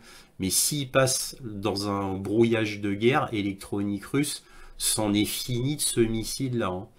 Voilà, déjà que les scalps n'y arrivent pas, alors celui-là, aucune chance. Encore une fois, faut qu'il y ait le brouillage adéquat devant. Sinon, il est beaucoup plus furtif que le scalp, effectivement. Bref, en gros, faut voir sur le terrain. Il n'y a que sur le terrain qu'on pourra juger de ce qu'il vaut. Là, un article de Yahoo News, mais qui est repris de BFM TV. Guerre en Ukraine. Après des critiques de Zelensky, le Royaume-Uni va fournir des centaines de missiles à Kiev. Alors pour les non-connaisseurs, c'est très impressionnant. On va voir quels sont ces missiles en réalité. Le Royaume-Uni va fournir 650 systèmes de missiles à l'Ukraine. Alors j'adore, hein, le nom ronflant, pour l'aider à renforcer sa défense aérienne dans les prochains mois, a annoncé Londres ce vendredi 6 septembre, après des critiques du président Zelensky sur le rythme de livraison d'aide à Kiev. Le ministère britannique de la Défense a annoncé dans un communiqué qu'une première livraison de 650 systèmes de missiles modulaires légers, LMM, aurait lieu d'ici la fin de l'année dans un cadre d'un contrat de 162 millions de livres, soit 192 millions d'euros. Ces missiles très polyvalents seront construits par le groupe français Thales dans son usine de Belfast en Irlande du Nord. Alors là, c'est très ronflant comme titre, hein. En gros, c'est 650 mini-missiles, c'est des tout petits missiles de 13 kg qui ont une charge explosive de 3 kg et qui ont une portée au maximum de 8 km. Donc en gros, c'est des missiles qu'on peut mettre sur des drones hélicoptères, ou des hélicoptères de combat, même des systèmes sol-air, hein, sur des camions spécifiques. Effectivement, ils sont très polyvalents. Et en réalité, donc ces mini-missiles sont en fait créés surtout pour être anti-drone. Donc c'est vraiment normalement pour arrêter les drones. De toute manière, avec une portée de 8 km et une charge de 3 kg, il ne pouvait en être autrement. Donc quand ils disent très polyvalent, entre guillemets, hein, mais en tous les cas, oui, ce sont des bons systèmes sur le papier. Ça n'a jamais été mis en test dans un cadre réel, donc on verra bien ce que ça donne. Mais en tout cas, l'idée est bonne, et les Russes ont déjà fait pareil, hein, ils ont déjà fait ces mini-missiles, ils les ont déjà déployés sur des Pantsir, et ils les utilisent déjà sur le terrain. Donc on verra si ces missiles-là sont efficaces. Alors là, on a l'AFP, Zelensky en Italie après avoir réclamé plus d'armes à ses alliés en Allemagne. Hein, vraiment, c'est un leitmotiv, hein. Toujours la même chose. Toujours plus d'armes, toujours plus d'armes. Où qu'il aille, c'est toujours la même chose. Donc, il a rencontré dans la foulée le chancelier Olaf Scholz, non loin de là, à Francfort, pour un entretien centré notamment sur la recherche commune d'une paix juste et durable. J'adore. Selon la chancellerie, c'est à mourir de rire cette formule. Parce que pour avoir une paix juste et durable, il faut réclamer toujours plus d'armes. Bien entendu, ça va de soi. Sur la base aérienne américaine de Ramstein, donc en Allemagne bien entendu, M. Zelensky a réitéré sa demande de pouvoir utiliser les armes à longue portée fournies par ses partenaires, non seulement sur le territoire occupé de l'Ukraine, mais aussi sur le territoire russe pour détruire les bases à partir desquelles Moscou lance ses missiles. Plusieurs grands pays, dont ses deux principaux fournisseurs d'armes, les États-Unis et l'Allemagne, continuent néanmoins à rechigner par crainte d'une escalade avec Moscou qui agite régulièrement la menace nucléaire. Lloyd Austin a annoncé une nouvelle aide militaire de 250 millions de dollars qui permettra d'accroître les capacités pour répondre aux besoins changeants de l'Ukraine. Voilà, donc comment appauvrir les pays occidentaux pour strictement rien, à part prolonger un tout petit peu la guerre, et je dis bien un tout petit peu, et c'est tout ce que ça va faire, ainsi que causer toujours plus de morts ukrainiens, bien entendu. Mais bon, ils n'en ont cure, comme vous le savez très bien. Monsieur Pistorius, ça c'est le ministre de la Défense allemand, a de son côté rendu public l'envoi de 12 obusiers de type 2000, dont 6 cette année et le reste en 2025, pour un montant de 150 millions d'euros. Berlin avait confirmé mercredi de nouvelles livraisons de systèmes de défense aérien Iris-T qui doivent aider à intercepter les missiles russes. Donc vous voyez, c'est que du saupoudrage. On saupoudre, voilà, un petit peu de ci par-ci, un petit peu de ça par-là. Voilà, juste histoire de se donner bonne conscience et d'appauvrir toujours leur état respectif. Hein, je parle des États occidentaux. Pour rien, bien entendu, hein, à part, comme je le répète encore une fois, à part pour prolonger la guerre un petit peu et faire toujours plus de morts en Ukraine. Voilà. On a la Pologne ici, dans un article de The Independent, qui bombe le torse. Encore une fois, vous allez me dire, la Pologne a le devoir d'abattre les missiles russes au-dessus de l'Ukraine, déclare le ministre polonais, hein, malgré le risque d'entraîner l'OTAN dans une guerre. Je ne vais pas aller plus loin parce que l'article est ridicule, ça reprend les dires de ce ministre polonais. Un va-t-en-guerre, mais comme il y en a plein, par exemple aux États-Unis, tous les néocons ont exactement le même discours, comme les Britanniques, les Norvégiens, alors, par la voix du chef Stoltenberg, hein, bien entendu, etc., etc. On a l'habitude, bon, la Pologne fait ses rodomontades habituelles. De toute manière, la Pologne ne peut strictement rien faire sans l'ordre express de Washington. Donc si Washington dit non, la Pologne restera couchée, bien évidemment. Toujours à la Pologne, qui fait un beau doublé. La Pologne achète 96 hélicoptères Apache pour renforcer ses capacités d'attaque. Alors là, je vous montre ça simplement pour vous montrer à quel point la vassalité de la Pologne est passée à un cran supérieur. Là, on peut parler de servilité, hein, je pense. Hein. Le ministre polonais de la Défense nationale a signé un accord avec le gouvernement des États-Unis pour l'achat de 96 hélicoptères d'attaque Boeing H-64E Apache avec l'équipement et l'armement associés pour les forces armées du pays. Le contrat porte pour une valeur de 10 milliards de dollars. La Pologne, qui a d'énormes problèmes économiques, qui a d'énormes problèmes sociétaux avec la gestion des réfugiés ukrainiens, qui est terrible là-bas. Hein. C'est un problème politique énorme en Pologne. Hein. Pologne, encore une fois, très appauvrie. Et qui pourtant achète des F-35, achète 96 hélicoptères Apache, 10 milliards d'euros ou de dollars, 10 milliards de dollars. Voilà, donc, alors peut-être est-ce le fait de la Pologne, mais aussi, et ça ne m'étonnerait pas, peut-être sont-ce des menaces de Washington qui les obligent à prendre du matériel américain, hein, et surtout pas prendre du matériel français, allemand, suédois, surtout pas. Donc peut-être, mais là, nul ne saura la vérité. Nous avons les conséquences funestes de cette grande offensive de Kursk qui a été une véritable catastrophe, mais c'était une catastrophe annoncée, comme déjà je vous l'avais dit le samedi 10 août dernier. Donc c'était une évidence pour tous les connaisseurs, étant donné les forces déployées dans cette grande offensive de Kursk qui étaient beaucoup trop petites pour les objectifs annoncés. Et double fiasco, puisque non seulement les pertes humaines et les pertes en véhicules blindés, en chars, en systèmes antiaériens, etc. sont absolument gigantesques, en fait jamais vues. Hein, depuis le début de la guerre, on n'a jamais vu des pertes aussi énormes en si peu de temps, quand on perte humaine et en perte en matériel, hein, je ne vais pas les répéter. Donc c'est absolument terrible. Donc je vous disais double fiasco, puisque l'objectif principal fixé par Sierski, et comme il le disait lui-même d'ailleurs, qui était que cela oblige les Russes à prendre des forces du Donbass pour aller renforcer Kursk, cela ne s'est pas passé comme ça. Et Vladimir Poutine l'a dit lui-même d'ailleurs lors d'une conférence.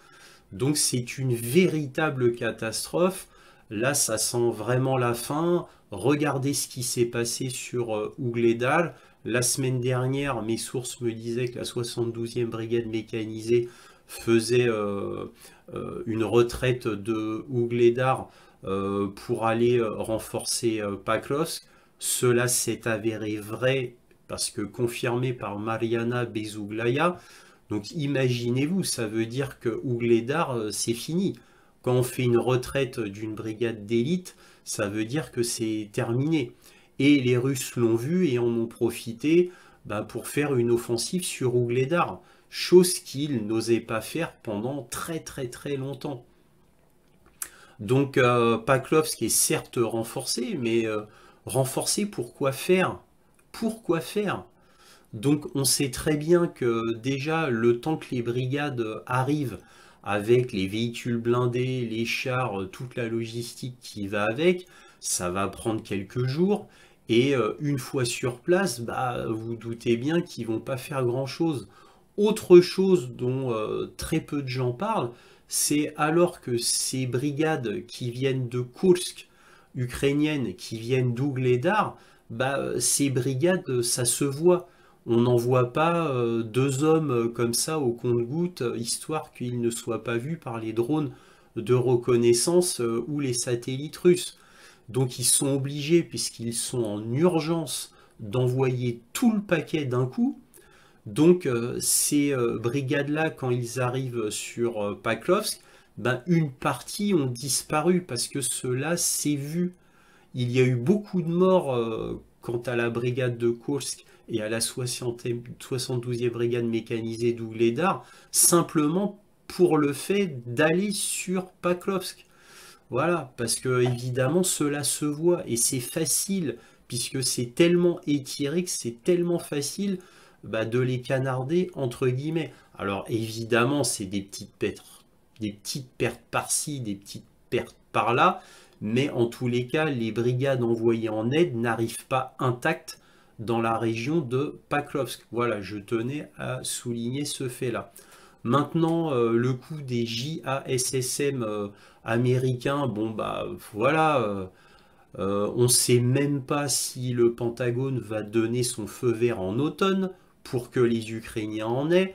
Et bien évidemment, n'oublions pas ce qu'a dit la semaine dernière Pat Ryder, c'est-à-dire le porte-parole du Pentagone, où il n'était toujours pas question d'autoriser euh, Kiev a frappé la Russie avec des missiles longue portée. Donc tout ça, c'est du marketing, tout ça, c'est de la communication, c'est pour rassurer le monde entier en disant « Eh, regardez, on soutient encore les Ukrainiens, là on donne encore un paquet, 250 millions de dollars par-ci, quelques milliards par-là de l'Union européenne. » Les 250 millions de dollars, c'est le Pentagone, hein. C'est Lloyd Austin qui a annoncé ça. Voilà, donc vraiment, on donne histoire de donner. Ça fait un an et demi, entre un an et demi que ça dure, ces donations au compte-gouttes, histoire de dire, sachant que tout le monde sait très bien que cela ne sert strictement à rien. Vous vous rendez compte, même les grands médias maintenant le disent depuis quelques mois, même les grands médias commencent à le dire.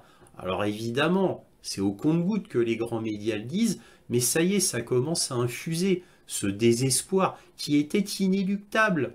Combien de fois je vous ai dit depuis des mois, dans chaque point sur l'Ukraine, où je vous prenais l'image d'un homme qui tombe au ralenti, sachant que tout le monde sait que il sera tombé par terre au bout d'un moment. Maintenant, c'est lent. Je vous ai donné l'exemple de l'élastique. Je peux vous donner un dernier exemple pour rigoler. C'est comme quelqu'un qui se jette du 8e étage, par exemple, d'un immeuble et qui, à chaque étage qui passe, 6e, 5e, 4e, il dit pour l'instant ça va. Pour l'instant ça va. Voilà, tant qu'il ne s'écrase pas par terre. Ben là, c'est la même chose pour l'Ukraine.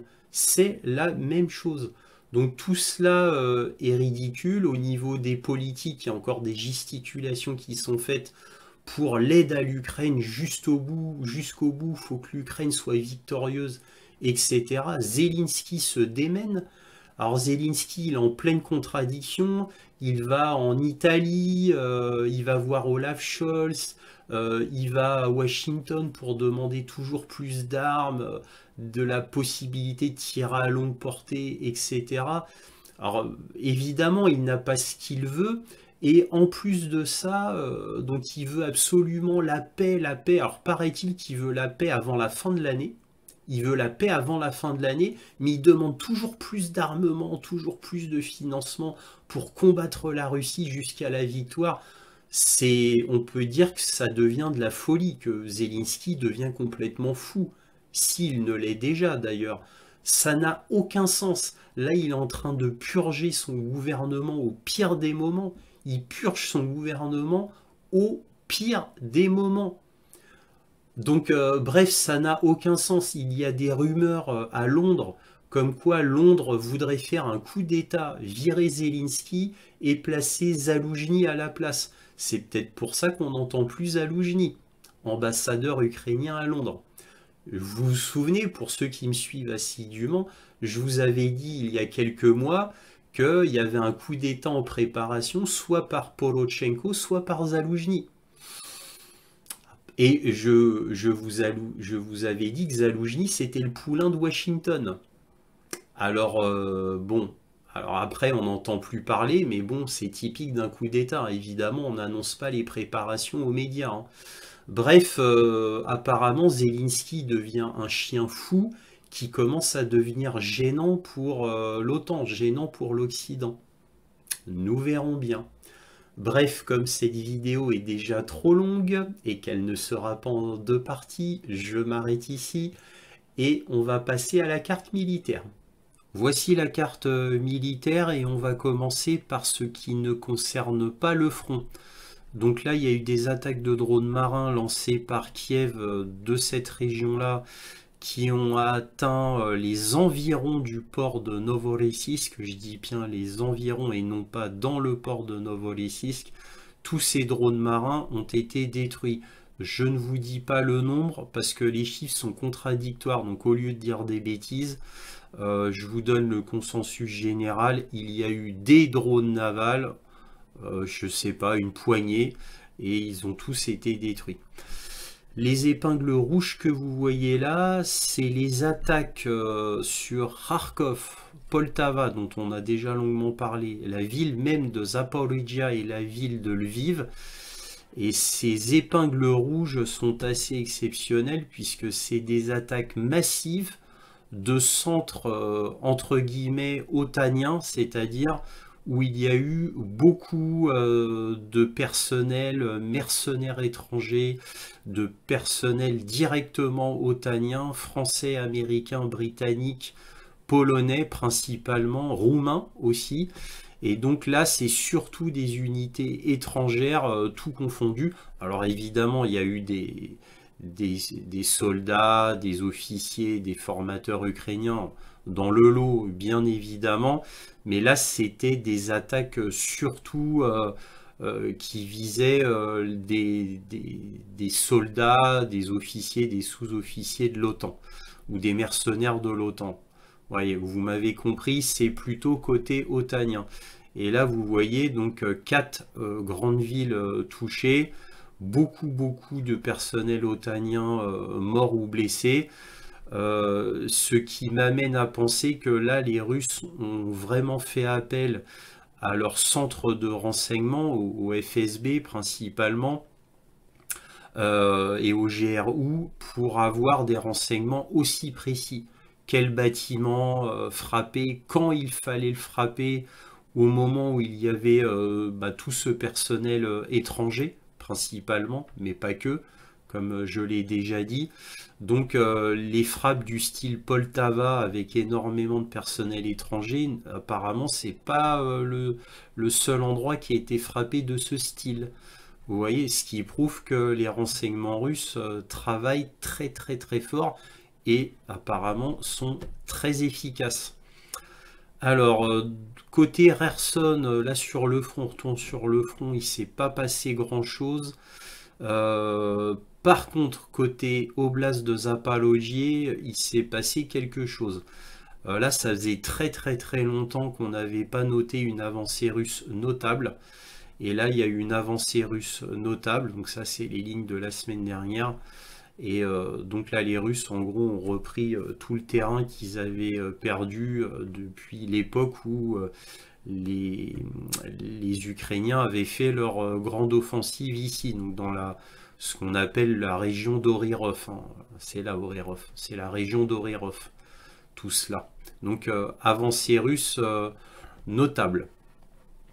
Alors là, sur Ougledar, c'est absolument énorme, donc ça a été confirmé par la députée russe de la Rada, Mariana Bezuglaya, qui nous confirme cette semaine que la 72e brigade mécanisée est partie d'Ougledar, hein, c'est la grande forteresse ici.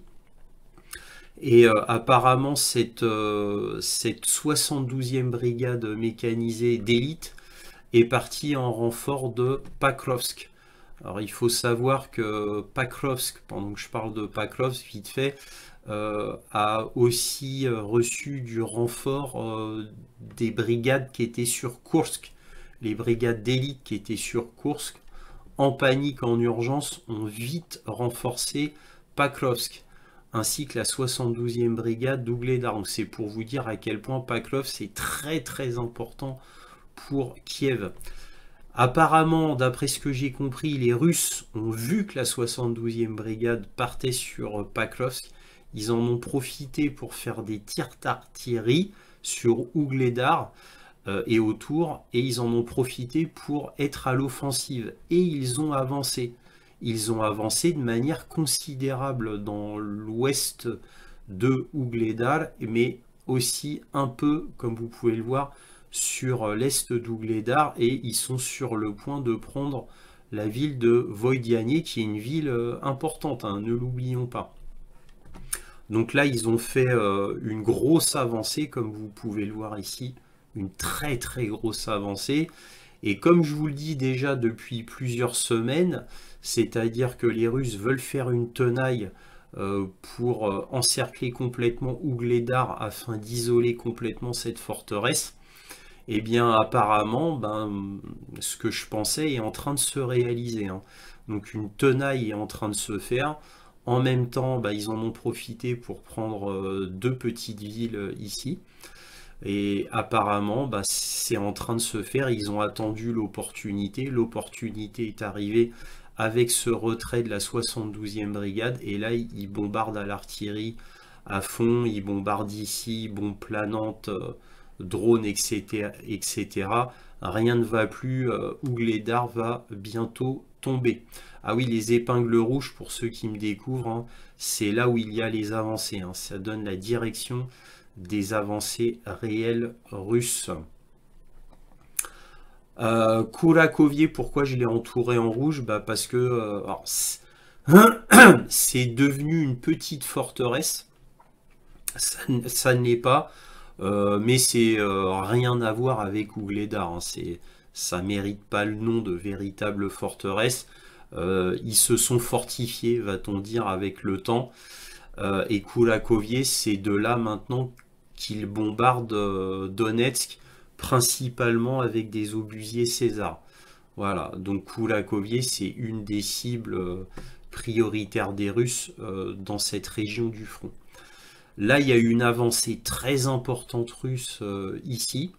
Donc, je pense que, alors, je ne suis pas sûr, mais je pense, c'est pour ça que j'ai mis une flèche, qu'ils avancent pour prendre ce chapelet de ville afin de finir sur Koulakovier, mais aussi qu'ils prennent Koulakovier par le revers vers le nord. C'est pour ça que j'ai mis cette flèche. Alors ça c'est nouveau, donc j'ai pas mis de flèche comme ça, parce que ça c'est nouveau, ça vient de sortir.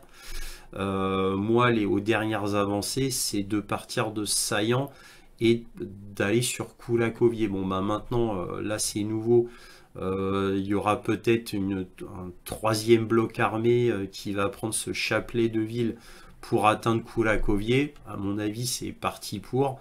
Mais je pense aussi qu'ils vont faire un contournement afin de prendre en tenaille Koulakovier. Donc, bon, cette flèche va comme ça. Mais je pense qu'à un moment donné, ça ira plutôt comme ça. Donc cette flèche, à mon avis, elle est plus vraiment comme ça. Là, je pense plutôt que ça va se faire comme ça. Et qu'ils vont entourer Koulakovier comme ça. Je pense. Alors maintenant, nous verrons bien. En attendant, bah, évidemment, les Russes avancent dans cette direction, cela va de soi. Mais là, il y a eu beaucoup de renforts et là, ils sont bloqués depuis un petit moment maintenant. Quelques semaines, hein, ils avancent plus.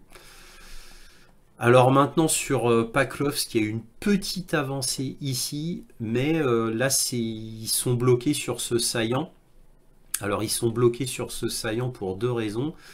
Tout d'abord, bah, là, ils font exprès de ne plus avancer sur Paklovsk pour éviter que le saillant s'étire trop et donc fragilise tous ceux qui font l'offensive ici, parce que plus un saillant s'étire, bah, plus il est vulnérable, bien évidemment. Donc là, il s'arrête là pour fortifier les côtés, les flancs, pour fortifier le flanc sud et nord avant de continuer d'avancer. Sinon, le saillant serait bout, il resterait plus que quelques dizaines d'hommes sur le bout. Donc ça, c'est normal qu'il s'arrête là. Il y a aussi la deuxième raison, c'est que Paklovsk est considérablement renforcé. Là, je viens de vous dire qu'il y a des forces de Kursk, de l'offensive de Kursk, qui ont été détachées pour renforcer Paklovsk, ainsi que la 72e brigade mécanisée venant d'Ougledar. Paklovsk est considérablement renforcé. Alors là, j'ai envie de vous dire, et le mot n'est pas galvaudé, vraiment en chair fraîche. Hein. Ouais, c'est un massacre, hein, exactement comme Kursk. En plus, on envoie des hommes comme ça. Au niveau de la logistique, c'est absolument terrible, parce que vous vous doutez bien que tout le tour de Paklovsk, toutes les grandes voies d'approvisionnement ferroviaire et routières, comme vous pouvez le voir ici, ça c'est les voies routières, hein, ce que vous voyez là, on ne voit pas les voies ferroviaires, évidemment sont bombardées, bien évidemment, par des drones, par des missiles, par l'artillerie. Donc ça va être extrêmement difficile de défendre Paklovsk. En fait, c'est impossible. Dans le temps, c'est impossible. Paklovsk va être prise et tout le monde le sait. Hein. Tout le monde le sait. Là, c'est tuer des hommes pour un rien, quoi. Pourquoi renforcer cette zone alors que cette zone n'a aucune chance? Mais bon, c'est comme ça. Un petit peu plus au nord, donc là sur New York, pas grand chose à dire. Apparemment, il y aurait toujours cette petite poche de résistance là à l'intérieur. Quelques dizaines d'hommes qui résisteraient comme ça au lieu de se rendre. Ça, c'est typiquement la mentalité du bataillon Azov, des miliciens Bandera, du secteur droit. Ça, c'est typique des néo-nazis. Hein. C'est jusqu'au bout, jusqu'à la mort. Hein. Ça, c'est typique d'eux. Hein. Mais bon, c'est ridicule, la ville est prise. Hein. Là, il y a une avancée vraiment importante sur Klitschivka. Klitschivka, avancée vraiment importante. Donc vous voyez, c'est juste au-dessus de Tchassivia. Avancée très importante. Hein. Donc peut-être qu'il y aura un phénomène de tenaille comme ça. Alors là, je ne sais pas. Hein. Là, je dis ça vraiment comme ça. Sur Tchassiviar même, il n'y a pas eu d'avancée réelle. Alors quand je dis il n'y a pas eu d'avancée réelle, ils avancent de quelques dizaines de mètres, mais je le note pas pour ça. Par contre, au nord, sur Kalininivka, là il y a eu une avancée notable. C'est pour ça que j'ai mis une épingle rouge. Donc je pense qu'il y aura un phénomène de tenaille, hein, bon typique, c'est la procédure normale militaire, j'ai envie de vous dire. Mais sur Tchassivial même, il n'y a pas eu d'avancée réelle, confirmée, je dis bien confirmée, puisque certains blogueurs russes disent que les Russes ont atteint la moitié de Tchassivial, mais il faut se méfier des dires un peu trop optimistes côté russe. Moi, j'attends des choses plus confirmées pour le noter. Donc certains disent qu'il sera à la moitié, mais bon, j'attends confirmation.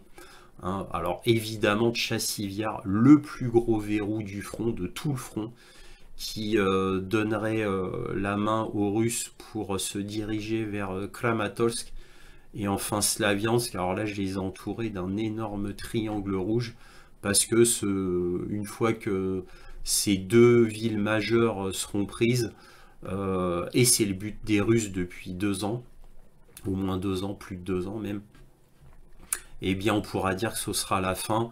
Ce n'est que mon avis, je le dis depuis 2 ans, plus de 2 ans, hein, je vous ai répété des dizaines de fois que c'était le Graal des Russes concernant tout le front, c'est ça. Alors maintenant, nous verrons bien. Alors là, dans le chaudron de Sivelsk, vous vous souvenez, pendant plus d'un an, ça bougeait pas sur Sivelsk, et là, depuis quelques mois, ça avance. Là, vous voyez, là, il y a 2 villes qui ont été prises. Donc on a Peleznie qui a été prise. Voilà, Peleznie, pardon, Peleznie qui a été prise, et Vimka qui a été prise. Voilà. Donc grosse avancée, là c'est des grosses avancées russes, d'où les épingles rouges. Donc sur le Sivet, ça bouge, ça bouge. Il y a un chaudron qui est en train de se faire. Sur Krasny Liman, là c'est Krasny Liman, Liman en ukrainien, il s'est rien passé de spécial. Là ici, apparemment, grosse avancée russe, grosse avancée russe. Donc ça, c'était à noter. Donc il se dirige vers le fleuve Oskol. Donc bah, évidemment, le but, c'est de flanquer le fleuve Oskol, bien entendu. Et certainement après, de remonter vers Kupiansk. Certainement. Nous verrons. Voilà ce qu'on pouvait dire ici. Maintenant sur le nord, le front nord, il s'est rien passé de notable, donc je n'ai rien à dire. Concernant Kursk, alors je le rappelle que là c'est ce schéma, je l'ai repris de Xavier Moreau, puisque moi j'avais des données tellement floues, je voyais plus très bien où il en était. Si on fait confiance à Xavier Moreau, lui il a des détails un peu plus concrets, donc j'ai repris complètement ce qu'a annoncé Xavier Moreau là sur le nord de Kursk. Là donc les Ukrainiens auraient perdu ce saillant là, et c'est confirmé, reconfirmé, c'est une véritable catastrophe. Donc les chiffres de TASS sont décidément confirmés, absolument, on peut s'y fier. Alors moi au début j'étais très prudent quant aux chiffres donnés par TASS. Maintenant on peut dire que c'est confirmé, et comme je vous l'ai dit tout à l'heure à plusieurs reprises, il y a des brigades d'élite qui étaient sur Kursk, qui ont été envoyées sur Pakrovsk, comme je vous l'ai déjà dit à 2 reprises ici. Donc carrément c'est tellement désespéré que ça veut tellement plus rien dire qu'on enlève carrément des forces de Kursk. Donc ça veut dire que tout espoir est terminé concernant Kursk pour fortifier Pakrovsk. Donc voilà, donc on peut dire que c'est la fin concernant cette histoire de Kolsk. Et voilà ce qu'on pouvait dire concernant la carte militaire. Voilà, si cette vidéo vous a plu, un petit pouce, éventuellement un abonnement si ce n'est déjà fait, et peut-être même un petit don, lien dans la description si vous appréciez mon travail. Je vous remercie à tous de votre soutien à cette chaîne, et toujours, soyez curieux.